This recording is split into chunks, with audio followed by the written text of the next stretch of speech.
Well, it took around 50 kilometres for the day's breakaway to form.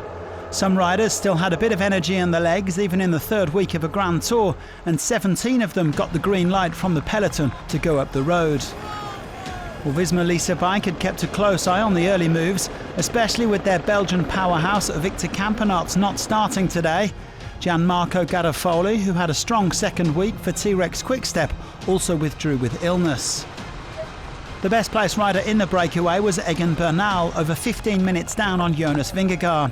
He was joined by Bob Jungels, the last survivor from the breakaway on Angliru, and Kevin Vermaeke, who was up there for the 6th time at this Vuelta. There were also 5 Frenchmen, plus aggressive riders like Andrea Baggioli, Sean Quinn, Mikel Landa and Jefferson Cepeda.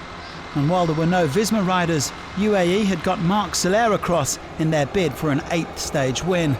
The Spaniard looking to double up at this Vuelta like his teammates Jay Vine and Juan Ayuso. Well, after a rapid start, the gap was soon out to nearly 5 minutes. The breakaway starting what was on paper the hardest climb of the day, the Alto de Groba, over 11 kilometres at 5.4%. Groupama FDJ were the best represented at the front, with 3 riders, Rudy Millar, Clément Brazafonso and Bria Roland, targeting the team's 2nd win of the race.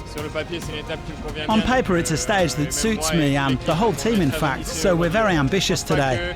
I don't think the favourites will be fighting for the stage win, or at least I hope they won't be. It's going to be a tough day because a lot of riders will be thinking the same thing I am. It's going to be very hard to get into the break.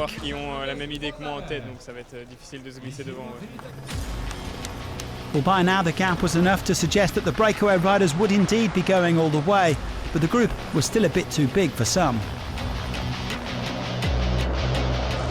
Looks like it could be an attack now from the leading group of riders. Landa's decided that he wants to just test things out a little bit onto this climb, 2.8 kilometres to go to the top.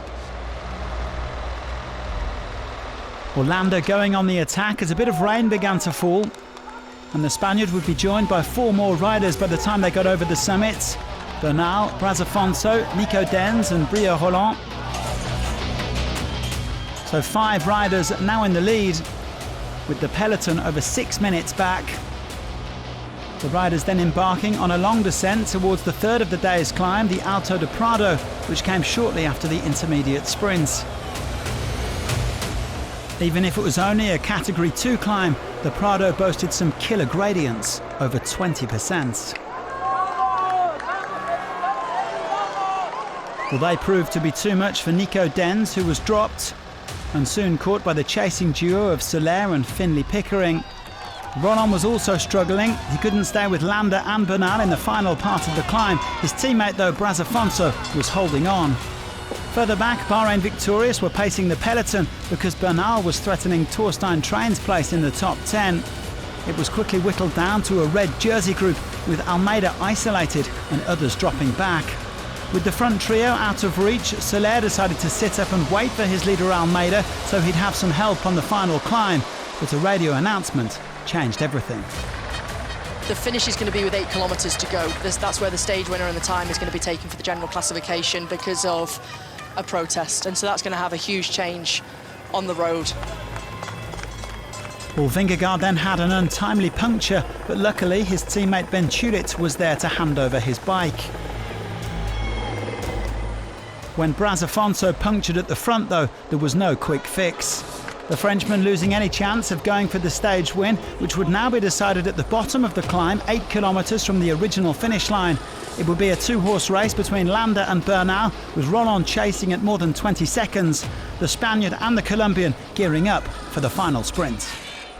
And Egan Bernal as they make their way towards the finish line.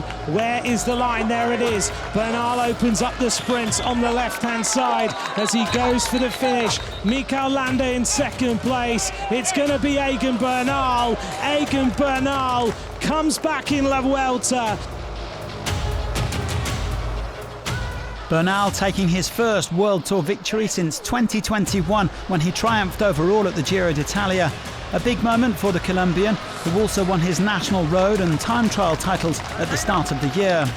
The red jersey group came in nearly 6 minutes down and no major changes.